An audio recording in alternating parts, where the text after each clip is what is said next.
Evaporation is very familiar to us as both chemical and physical process which converts a liquid to its gaseous form. Evaporation or vaporization is a significant process that greatly affects the entire planet. It affects other processes such as meteorological and natural earth cycles, as well as climatic issues such as climate change and global warming. In hydrology, the context of evaporation is focused mainly on the evaporation of water in open water sources.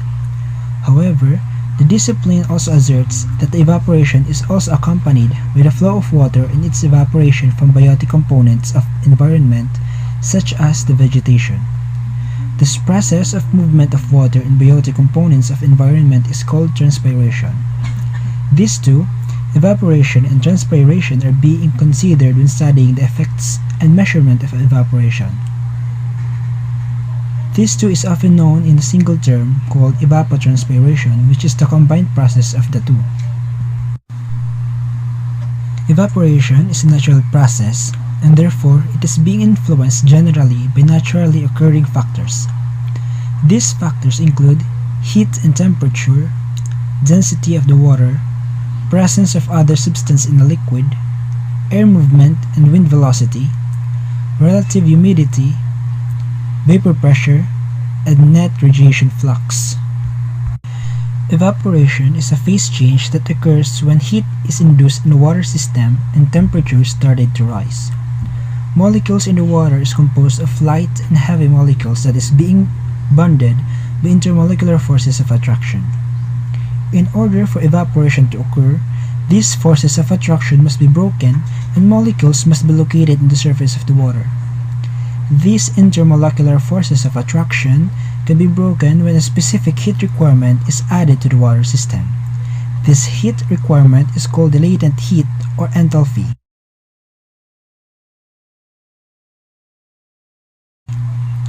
Each substance have distinct enthalpies depending on their state and on the phase change they are undergoing. Water, in its solid form ice, has an enthalpy of fusion or latent heat of fusion of 597 calories per gram, which is required to turn ice into liquid water. Liquid water had an enthalpy of vaporization or latent heat of vaporization of 540 calories per gram, which is required to turn water molecules to gas.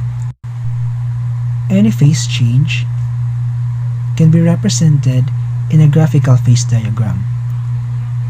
In this example, we can see here that as heat is being added, temperature is also rising. The inclined lines in the graph signifies the rising of temperature. The flat lines signify the phase change. During the phase change, the heat is being added, but the temperature ceases to rise for some time. This is due to the fact that this point is where the intermolecular forces are being broken so that the substance will enter its desired phase. Referring to the kinetic molecular theory of matter, all particles or molecules within matter is continuously moving or vibrating. This implies that these molecules are filled with varying energy. There are light and heavy molecules which gains relative amount of energy when heat and temperature is applied. Lighter particles easily gain energy. Evaporation is an endothermic process, which means that this process is driven by the influence of heat and temperature. Evaporation requires heat from its surroundings in order for it to function.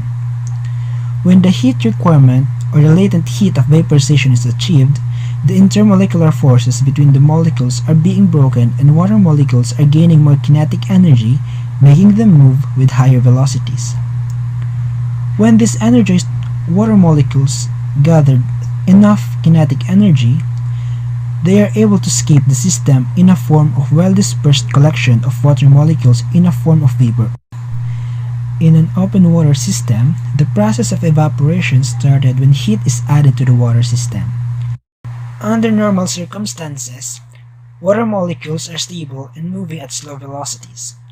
As the sun radiates energy, the radiant energy is being transferred to the water system, agitating the molecules, gaining kinetic energy and momentum. As temperature and heat energy increases, lighter water molecules will gain enough kinetic energy, enabling them to escape the system.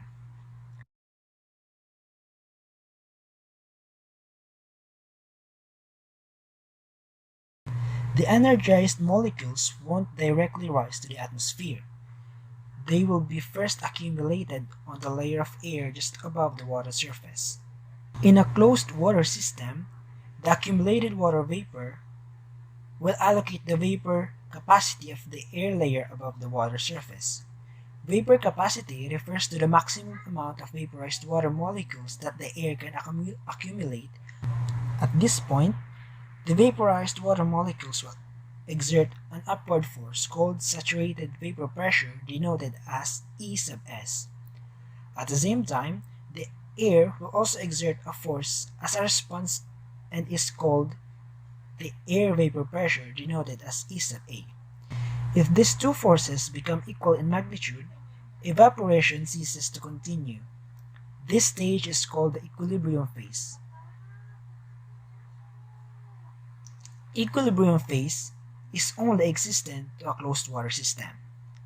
In nature, phase equilibrium is inexistent since there is an influence of air movement. This air movement can carry the vaporized water molecules away, which disrupts the phase equilibrium, allowing the evaporation to run endlessly in nature. Instead of creating a phase equilibrium, the air movement will create a difference in vapor pressures called vapor pressure deficit. That is the difference between the saturated vapor pressure and the air pressure.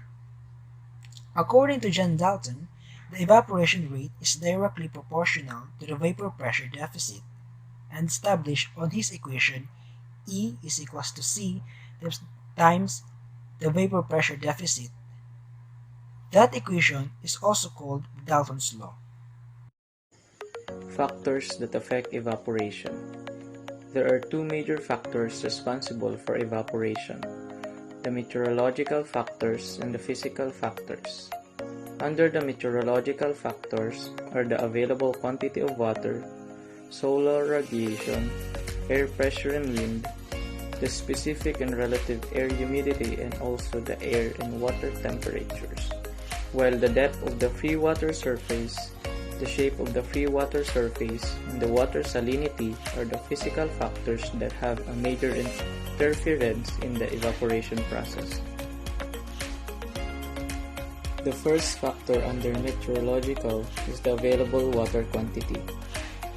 Basically, for the evaporation phenomenon to take place, a water supply is necessary, and so does heat. That's why solar radiation plays an important role in the evaporation process, since the quantity of water evaporated from a surface depends mainly on the heat quantity that the surface receives from the sun. The heat quantity received by a surface alternates depending on the geographic conditions or latitude gradient and the altitude or altitude gradient where the surface is located. This heat exchange between the atmosphere, the soil surface, and the water surface is achieved through heat convection and conduction. This energy exchange is compensated in all points by a transfer into the atmosphere of evaporated water, which through condensation returns as rainfall. These heat exchanges maintain the hydrological cycle. Next is the atmospheric pressure and wind or air movement. The weather pattern indicated by atmospheric pressure affects evaporation. The edge of an anticyclone or the weather phenomenon defined as a large-scale circulation of winds around a central region of high atmospheric pressure provides ideal conditions for evaporation as long as some air movement is operating in conjunction with high air pressure. Low atmospheric pressure is usually associated with water in which the air is charged with a water vapor and conditions are not conducive to aid evaporation. Wind plays an important role in the evaporation process. The amount of evaporation increases as drier air replaces humid air accumulated above the evaporating surface. The last factor under meteorological is the water and air temperature and air humidity. The temperature of both air and evaporating surface is an important factor in evaporation. The more water vapor it can hold, and similarly, if the temperature of evaporating water is high, it vaporizes faster. Thus, evaporation amounts are high in tropical climates and tend to be low in polar regions. Similar contrasts are found between summer and winter evaporation quantities and temperate climate. The water vapor capacity of air is directly related to temperature. Evaporation is dependent on the saturation deficit of the air, which is given by the difference between the saturation vapor pressure at the surface temperature and the actual vapor pressure of the air. Hence, more evaporation occurs in inland areas where the air tends to be drier than in coastal regions with damp air from the oceans. Let's come now to the physical factors that affect evaporation. First is the depth of open water surface. This characteristic plays an important role in energy storage. The essential difference between a shallow water surface and a deep water surface results from the sensitivity of the shallow surface to seasonal climate variation. A shallow water surface will follow closely meteorological variation, and the deep water surface with an important temperature delay will present a different answer to climatic exchanges.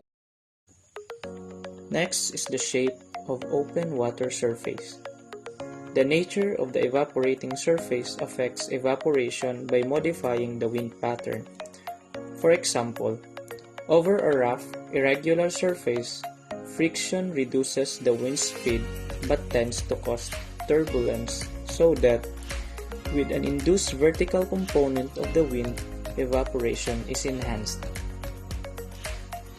Lastly, water salinity. An increase of salinity concentration by 1% reduces the evaporation by 1% by reducing water pressure. This decreased pressure is directly proportional to the concentration of the saline solution. In short, the higher the salinity on water, the slower it evaporates. The measurement of different factors for evaporation. So, as mentioned a while ago, there are two factors responsible for evaporation. One of which is meteorological factors and the other one is physical factors. So, let's define first what is evapotranspiration. So, evapotranspiration is basically the combination of evaporation from the soil surface and transpiration from vegetation. So, as you can see in this figure, trees and grasses undergo transpiration while the waters from bodies of water undergo evaporation. So, it's clear now that difference between the two. So, the methods for calculating evapotranspiration from meteorological data require various climatological and physical parameters. Some of the data are measured directly in weather stations, and other parameters are related to commonly measured data and can be derived with the help of direct or empirical relationship. So, there are four meteorological factors affecting evapotranspiration. So, first is the solar radiation, air temperature, air humidity, and lastly, wind speed. So, let's discuss first the solar radiation. So, how does solar radiation affect the rate of evaporation? So, evapotranspiration process is determined by the amount of energy available to vaporize water. So, we all know that the major source of solar radiation is basically the sun, because of its size, and it produces huge amount of solar radiation that reaches the Earth's surface. So, due to the differences in the position of the sun, the potential radiation differs at the various latitudes and in different seasons. So, as you can see in this illustration. So, the actual solar radiation reaching the evaporating surface depends on the turbidity of the atmosphere and the presence of clouds, which reflect and absorb major parts of the radiation. So, there are two factors that affect the amount of solar radiation reaching the Earth's surface, the clouds and the atmosphere, because some of which are being absorbed and some are being reflected. So, when assessing the effect of solar radiation on evapotranspiration, one should also bear in mind that not all available energy is used to vaporize water, because some of them or some part of the solar energy is used to heat up the atmosphere and the soil profile. So solar radiation is divided into different types.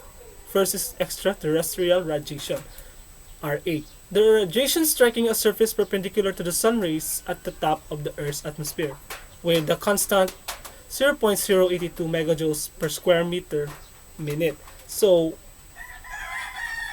the local intensity of radiation is, however, determined by the angle between the direction of the sun rays and the normal to the surface of the atmosphere. This angle will change during the day and will be different at the different latitudes and in different seasons. So, take a look at this image.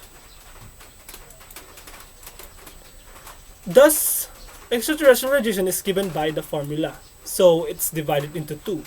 The hourly radiation and the daily radiation. And the hourly radiation with the unit of joules per square meter is given by the first formula. So the second is the daily radiation, which is computed and can be calculated with the use of this second formula, the solar or shortwave radiation, RS. So, as the radiation penetrates the atmosphere, some of the radiation is scattered, reflected, or absorbed by the atmospheric gases, clouds, and dust.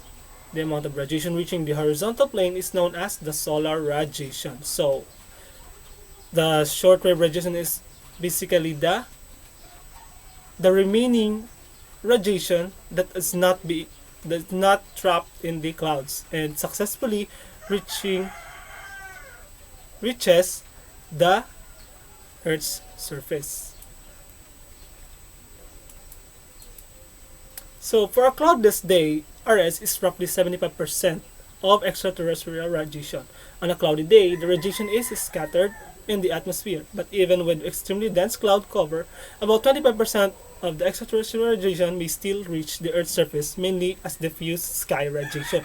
So if there is no cloud present, the solar radiation is 75% extraterrestrial radiation, but if there's a cloud, then it is 25% extraterrestrial radiation.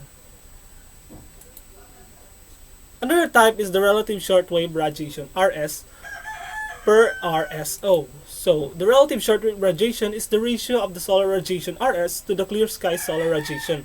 So, this is the radiation or the ratio between the two radiation, where RS is the solar radiation that successfully reaches the Earth's surface over the maximum solar radiation that that the Earth's surface can receive. So yeah, the relative shortwave radiation is a way to express the cloudiness of the atmosphere. The cloudier the sky, the smaller the ratio. So the relative sunshine duration is another type of solar radiation, N per N. So the relative sunshine duration is another ratio that expresses the cloudiness of the atmosphere. It is the ratio of the actual duration of sunshine and to the maximum possible duration of sunshine. So to put it simply, the smaller n represents the actual duration of sunshine, and the n is the maximum possible duration of the sunshine in a cloudless condition. So the albedo and the net solar radiation. The albedo is the amount of solar radiation reaching the Earth's surface that is being reflected. So Yeah, the albedo is highly variable for the different surfaces and the angle of incidence of the slope of the surface. For the grass, okay. The net solar radiation RNS is the fraction of the solar radiation RS that is not reflected from the surface. So 1 minus the albedo multiplied by RS is equal to the net solar radiation. Net long wave radiation. The solar radiation absorbed by the Earth is converted to heat energy by several processes, including emission of radiation. The Earth loses the energy. The Earth, which is at much lower temperature than the Sun, emits radiative energy with wavelengths longer than those from the Sun. Therefore, the terrestrial radiation is referred to as long-wave radiation. So, the net long-wave radiation is also called the terrestrial radiation because it also only happens in space before reaching the atmosphere.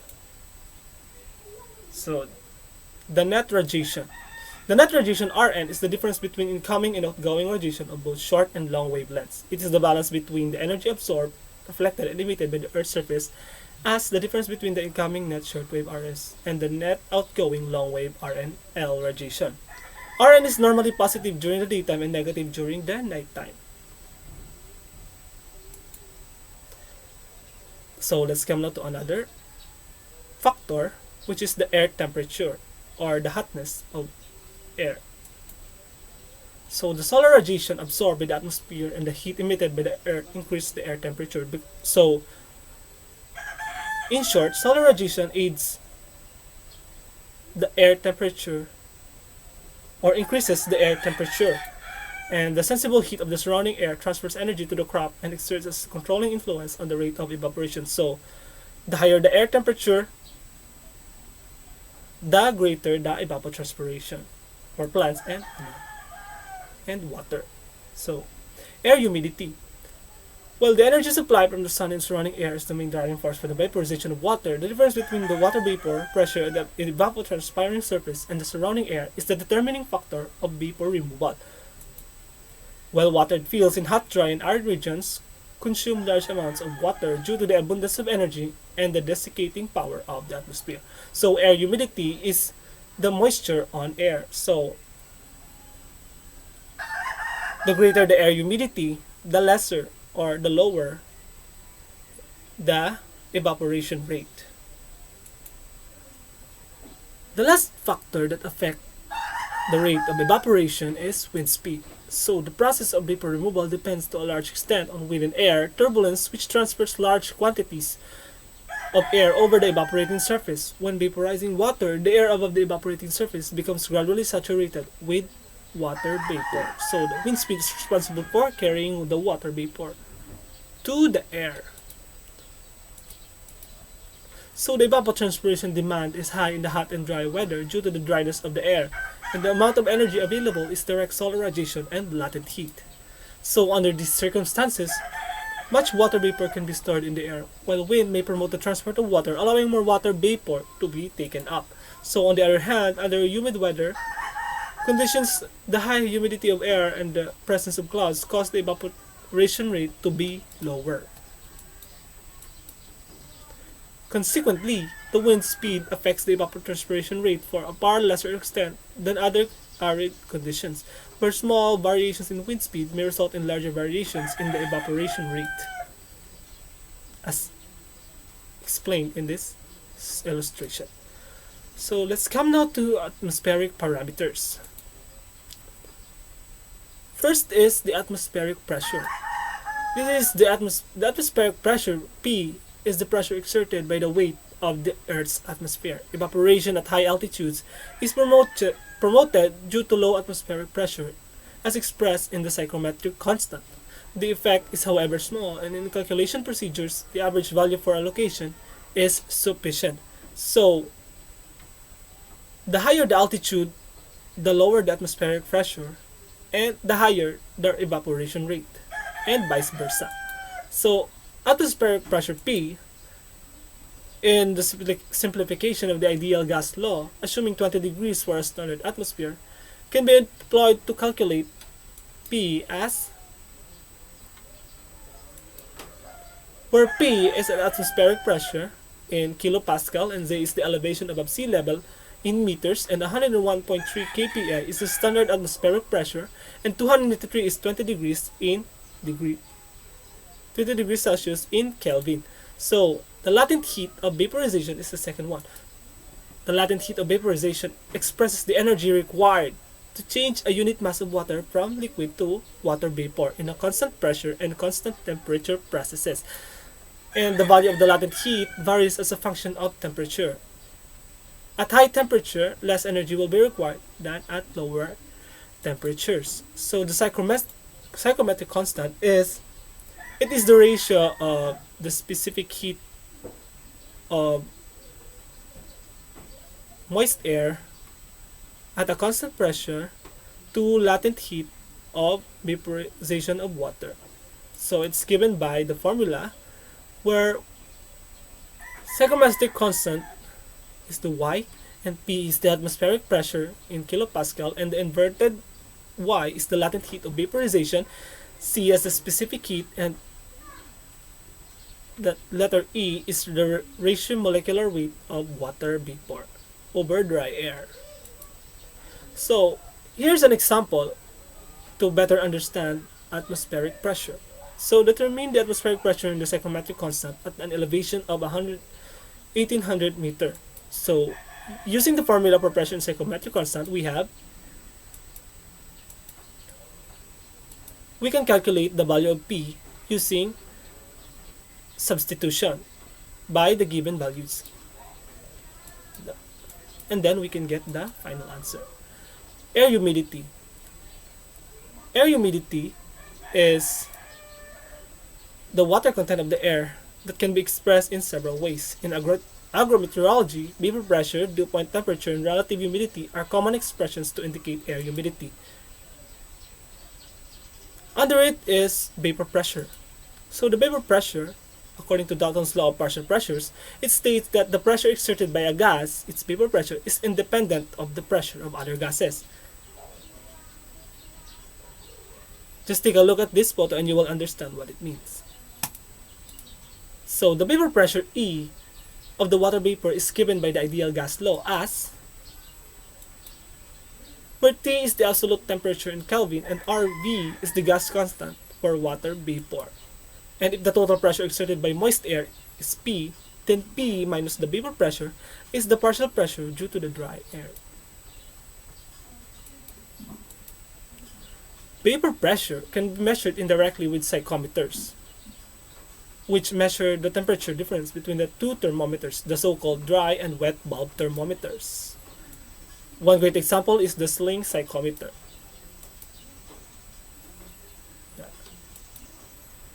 Saturation vapor pressure, or the ES.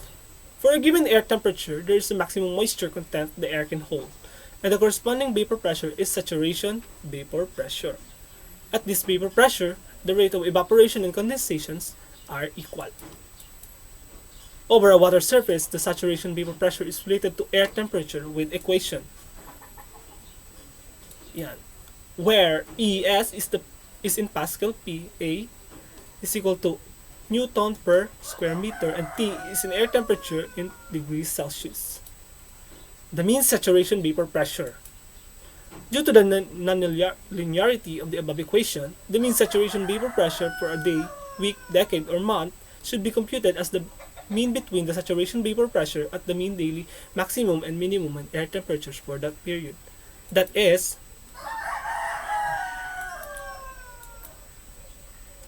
using mean air temperature instead of daily minimum and maximum temperatures result in lower estimates for the mean saturation vapor pressure. The corresponding vapor pressure deficit, a parameter expressing the evaporating power of the atmosphere, will also be smaller, and the result will be some underestimation of the reference crop evapotranspiration. So therefore, the mean saturation vapor pressure should be calculated as the mean between the saturation vapor pressure at both the daily maximum and the minimum air temperature. Vapor pressure deficit, ES minus EA. So the vapor pressure deficit is the difference between the saturation ES and the actual vapor pressure for a given time period. For the time period such as a week, 10 days, or a month, ES is computed using the Tmax and Tmin average over the time period, and similarly the EA is computed using average measurements over the period. So, as stated above, using mean air temperature, not Tmax and Tmin, results in a lower estimate of ES, thus, in lower vapor pressure deficit and hence an underestimation of the ET, when desired ES and EA for long time periods can also be calculated as the average of value computed for each day of the period. So, to understand it better, an example is given here. So the daily maximum and minimum temperatures are respectively 24.5 and 15 degrees Celsius. Determine the saturation vapor pressure for that day. Using the formula and substituting the given, we can get the ET max and the T min. And for the mean saturation, we have, note that the temperature 19.75 Tmin is equal to 2.30 kPa. So, the mean saturation vapor pressure is 2.39 kPa. Dew point temperature. So, the dew point temperature is the temperature to which the air needs to be cooled to make the air saturated. The actual vapor pressure of the air is the saturation vapor pressure at the dew point temperature. The drier the air, the larger the difference between the air temperature and the dew point temperature. Dew point temperature is measured with dew point meters. The underlying principle of some types of apparatus is the cooling of the ambient air until dew formation occurs. The corresponding temperature is the dew point temperature. So, a great example is the handheld dew point meter. So, relative humidity. The relative humidity, it is the ratio of actual vapor pressure to its saturation value at a given air temperature T and is given by RH is equal to E over ES, or the relative humidity is equal to the vapor pressure over the saturation vapor pressure. Humidity is usually measured directly with hygrometers. And that's it. Evaporation pan. Evaporation pans provide a direct measure of evaporation in the field and are sometimes used to estimate the reference crop evapotranspiration or ET sub 0 by multiplying pan evaporation or E sub P measurements by pan coefficients or K sub P. Evaporation pans measure the integrated effect of radiation, wind, temperature, and humidity on the evaporation from an open water surface. For a more exact use of evaporation pan, it is recommended to use an additional wind path meter.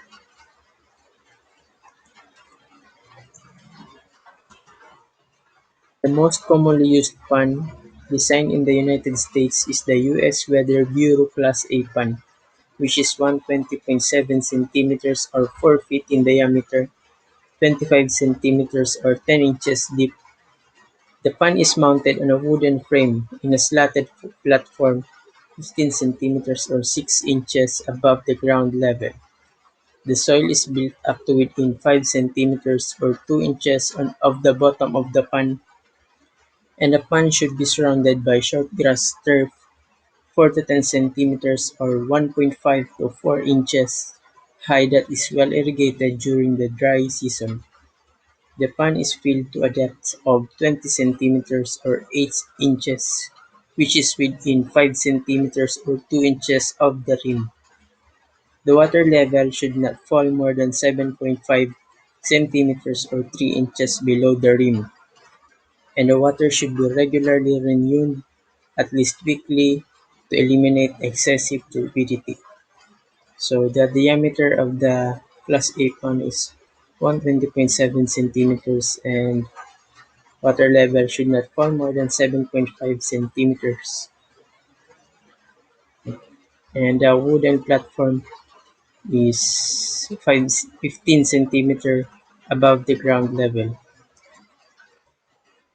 Pan evaporation rates from Class A ponds are generally greater than evaporation rates from large bodies of water. Numerous studies have shown that large water bodies have evaporation rates far higher near the edge of the water than toward the center, where the air is more saturated and able to absorb less water vapor.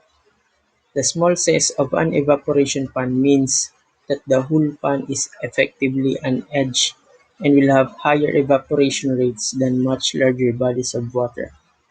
The second smaller problem is that the sides of the pan and the water inside the pan will absorb radiation and warm up quicker than a much larger body of water, providing an extra energy source and greater evaporation rate. So, pan evaporation rates from Class A pans compared to a larger bodies of water has a higher rate of evaporation. So, measuring principles of the evaporation pan are the following that are needed to be considered. The pan is installed in the field. The pan is filled with a known quantity of water. The surface area of the pan is known and the water depth is measured. The water is allowed to evaporate during a certain period of time, usually 24 hours or 1 day. For example, each morning at 7 o'clock a measurement is taken. The rainfall, if any, is measured simultaneously. Okay. After 24 hours or 1 day, the remaining quantity of water, for example water depth, is measured. The pan is filled with a known quantity of water. The surface area of the pan is known and the water depth is measured. The amount of evaporation time per unit, or the difference between the two measured depths, is calculated.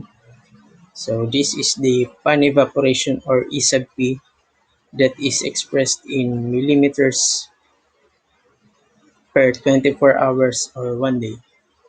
The E sub P is multiplied by pan coefficient K sub P to obtain the ET sub 0, or evapotranspiration. So this is the formula. Evapotranspiration, or ET sub 0, is equal to pan coefficient multiplied by pan evaporation.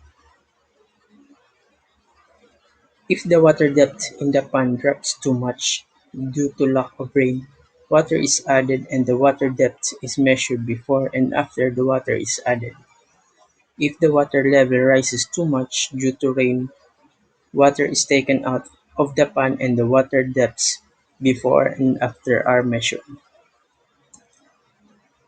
So in determination of pan coefficient, or K pan or K sub P, when using the evaporation pan E sub P to estimate the evapotranspiration, or ET sub 0, in fact, a comparison is made between the evaporation from the water surface in the pan and the evapotranspiration of the standard grass. Of course, the water in the pan and the grass do not react in exactly the same way to the climate. Therefore, a special coefficient is used, pan coefficient, or K sub P, to relate one to the other. The pan coefficient, or K sub P, depends on the type of pan used, the pan environment, whether the pan is placed in a fallow or cropped area, the climate, the humidity, and wind speed. For the Class A evaporation pan, the K sub P varies between 0.35 and 0.85 and have an average value of 0.70. The pan coefficient, or K sub P, is high if the pan is placed in an unplowed area, the humidity is high, and the wind speed is low. On the other hand, the pan coefficient is low if the pan is placed in a cropped area, the humidity is low, and the wind speed is high. If the pan factor is not known, the average value could be used. If more accuracy is required, the pan factors can be taken from the table for Class A pans only. Pan coefficients, or K sub P, for Class A pan for different pan siting and environment and different levels of mean relative humidity and wind speed, from FAO Irrigation and Drainage paper number 34. So in this table, We will use this to find the pan coefficient or K sub p. First, we have to determine where the pan is being located or placed, whether it is in a trapped area or in fallow area. So it will depend based on case A or case B. After determining the location or the where the pan is placed, we will now base on our wind speed or light speed. And after determining where our wind speed will fall, we will now track it under the relative humidity mean percentage. So this is an example of computing the pan evaporation using class A pan evaporation method. Type of pan. Class A evaporation pan. Water depth in pan on day 1, 150 millimeters. Water depth in pan on day 2, 144 millimeters after 24 hours. Rainfall during 24 hours, 0 millimeters. The pan coefficient given is 0.75. So given the formula, reference crop evapotranspiration is equals to pan coefficient multiplied with pan evaporation. So for us to find the pan evaporation, we will just subtract subtract the given water depths, and we will find the difference between the water depths in days 1 and 2. So in day 1, 150 millimeters minus 144 millimeters in day 2 is equal to 6 millimeters per day. So we have now the pan coefficient and pan evaporation. We can now find the reference graph evapotranspiration. Reference graph evapotranspiration is equal to pan coefficient multiplied by evaporation pan. So 0.75 times 6 is equals to 4.5 millimeters per day. Before starting with the first method to measure evaporation, it is important to have prior knowledge of the factors affecting evaporation. First is water density. Then, the latent heat of vaporization, which is the temperature absorbed or lost through a phase change, which in evaporation is liquid to gas. Next is net radiation flux, which is the radiation absorbed minus the radiation emitted. The absorbed radiation, of course, coming from the sun, while the radiation emitted is based on the surface's properties, like its colors.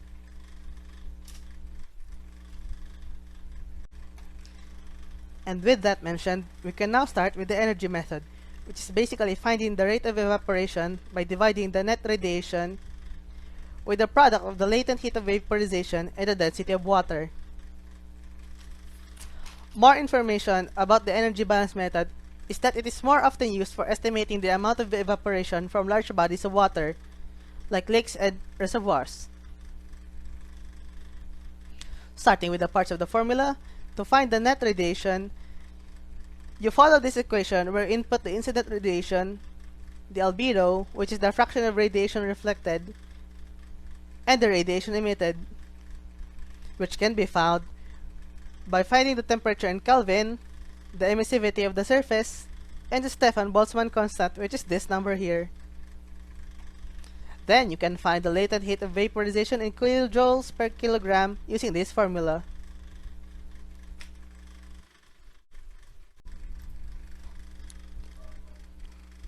As for an application of the method, here is an example.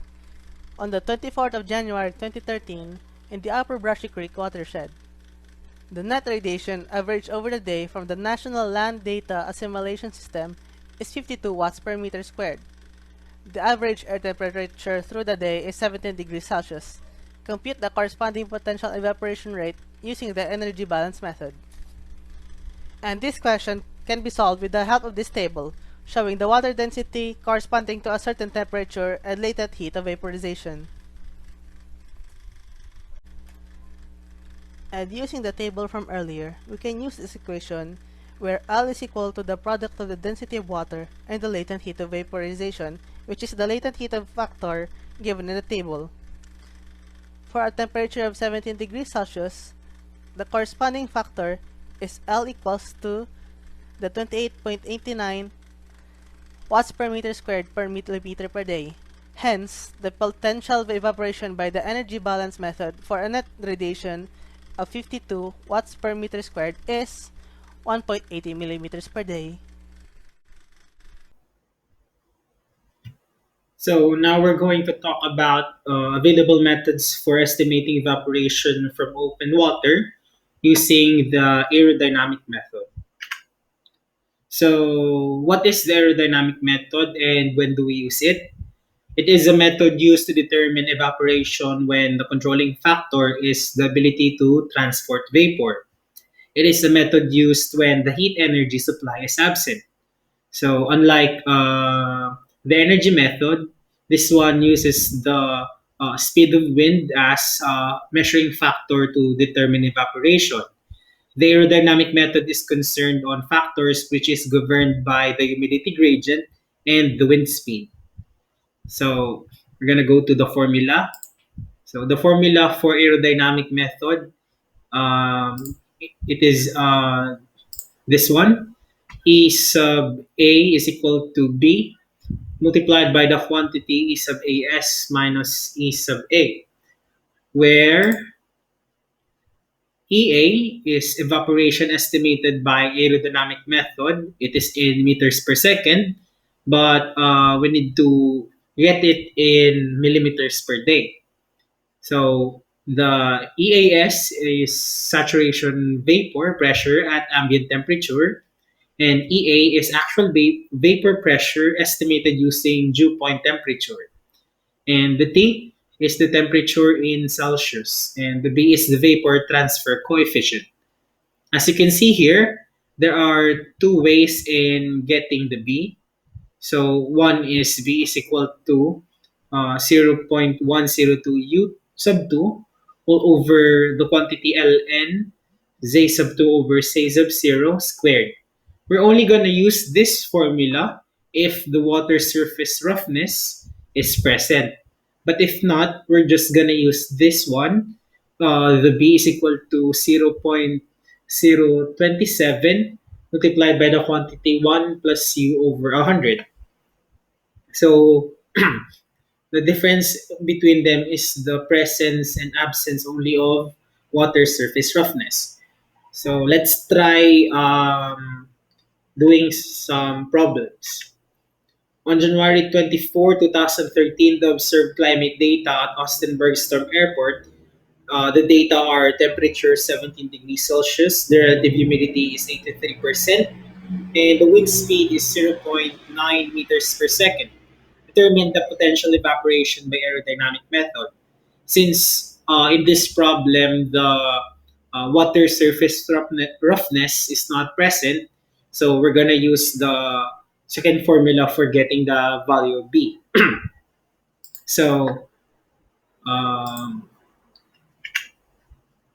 here, the value for B is 0.027 multiplied by the quantity 1 plus C over 100.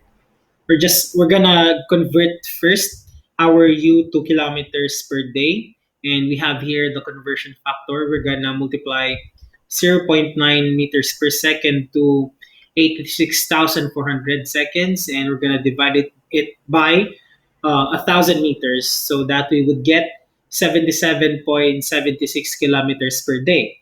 And if we input that value here in our formula, we're gonna get 0.048 millimeters per day Pascal. You might be wondering why um, we're having millimeters per day Pascal instead of kilometers per day, and where did the uh, Pascal came from? According to the to our study and our research on this topic, If we are to input the value of our U in this formula, it will automatically be converted into millimeters per day Pascal. It also is the same with the other formula.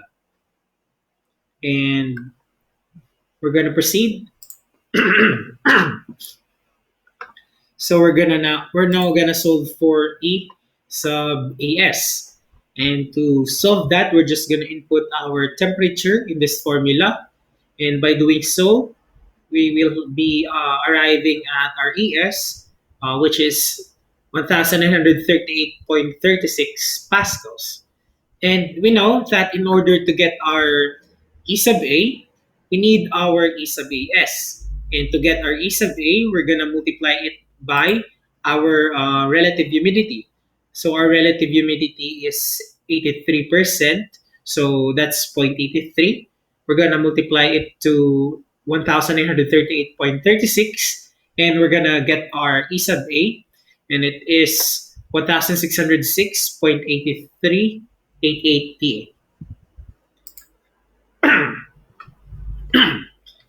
Now we're gonna input all the values that we've gathered and to get our evaporation by using the aerodynamic method. So here we're gonna multiply our B to the quantity of the EAS subtracted by the EA.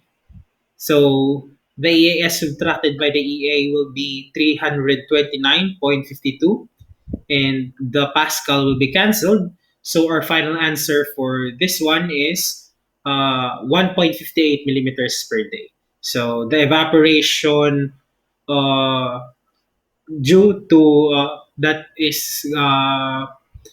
used the aerodynamic method is 1.58.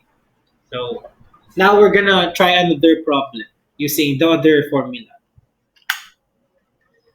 On September 28, the relative humidity at Rogay Crocodile Beach is 87% of the air temperature at 30.2 degrees Celsius with a wind speed of 2 meters per second at 3.5 meters. Determine the open water evaporation rate if the roughness of the water is at 0.042 centimeters.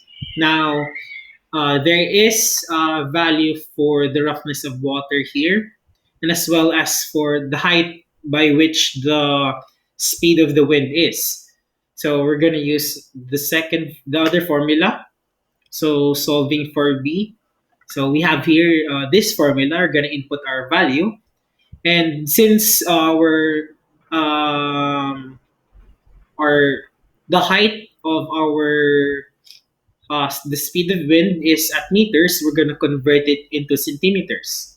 And by inputting it into the formula, we'll be arriving at the answer of 0.0025 millimeters per day Pascal. This will be the only thing different from the other one, but it is also going to be the same for getting our E sub AS and E sub A. So let's proceed. Solving for EAS. So here is the formula. And we're going to input our temperature, which is 30.2 degrees Celsius. And we will arrive at 4,293.39 pascals. We're going to multiply it to our relative humidity, which is 87%. And we will be having E sub A of 3,735.25 PA. And we're just going to input it all into our formula. Will be 0.0025 multiplied by the quantity of 4,293.39 minus 3,735.25.